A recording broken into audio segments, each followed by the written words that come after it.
The Galactic Council's first mistake was underestimating humanity's greatest weakness. Ambassador Zix-9 had reviewed Earth's cultural exports with the clinical detachment of a xenobiologist examining pond scum. Movies, books, television series, video games, an endless stream of fictional narratives that humans consumed with religious fervor. The data was staggering. 73% of human recreational time was spent engaging with stories that never happened, about people who never existed. Pathetic, Zix-9 had declared to the assembled council. While other species dedicate themselves to technological advancement, mathematical pursuits, or philosophical enlightenment, humans waste their cognitive capacity on elaborate fantasies. The Vrex delegation had chittered in agreement, their crystalline forms refracting contemptuous light.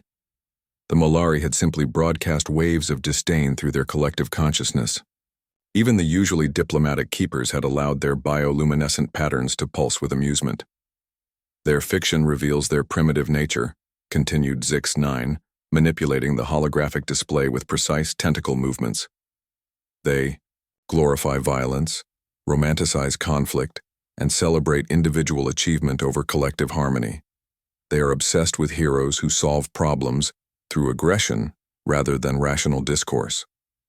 The motion to exclude humanity from advanced technological sharing passed unanimously. After all, why grant star drive technology to a species that spent more time watching explosions on screens than studying the elegant mathematics of faster-than-light travel? That was before the Devourers arrived. The ancient enemy swept through the outer rim like cosmic locusts, consuming entire star systems with methodical precision. Their technology was beyond comprehension. Ships that existed in multiple dimensions simultaneously, weapons that unraveled matter at the quantum level, collective intelligence that could predict and counter every tactical maneuver the Council's finest military minds could conceive. The Vrex fell first. Their logic-based strategies, perfected over millennia of calculated warfare, proved useless against an enemy that operated beyond rational parameters. The crystalline beings who had once mocked human irrationality found their own rigid thinking patterns turned against them. The Molari's collective consciousness became their weakness. The Devourers learned to corrupt their shared mental network, turning their greatest strength into a vector for psychological warfare. Entire colonies went mad simultaneously, their unified minds shattered by alien concepts too terrible to process collectively. The Keepers, with their advanced biotechnology, discovered that evolution had not prepared them for enemies who could adapt faster than natural selection allowed. Their carefully cultivated organic weapons became obsolete within hours of deployment. System after system fell. The Council's combined fleets, representing the pinnacle of galactic military science, were systematically dismantled. Every logical strategy, every calculated response, every rational approach failed against entities that seemed to thrive on chaos and unpredictability. That's when Ambassador Zix-9 made the call he had never imagined making. "We require human assistance," he transmitted to Earth, the words leaving a bitter taste in his translator matrix. The human response came from Admiral Sarah Chen, a battle-scarred veteran whose personnel file was filled with citations for unorthodox tactical decisions and disregard for conventional strategic doctrine. "We've been watching your feeds," Chen said, her image flickering across the quantum communicator. "Ugly situation out there. We are prepared to offer immediate technological advancement in exchange for—" "Keep your tech," Chen interrupted. "We've got something better." That's when Zix-9 learned the terrifying truth about human stories. The first human fleet that engaged the Devourers didn't follow any recognizable tactical pattern. Instead of logical formations, they employed something they called wolf pack strategies inspired by ancient Earth predators.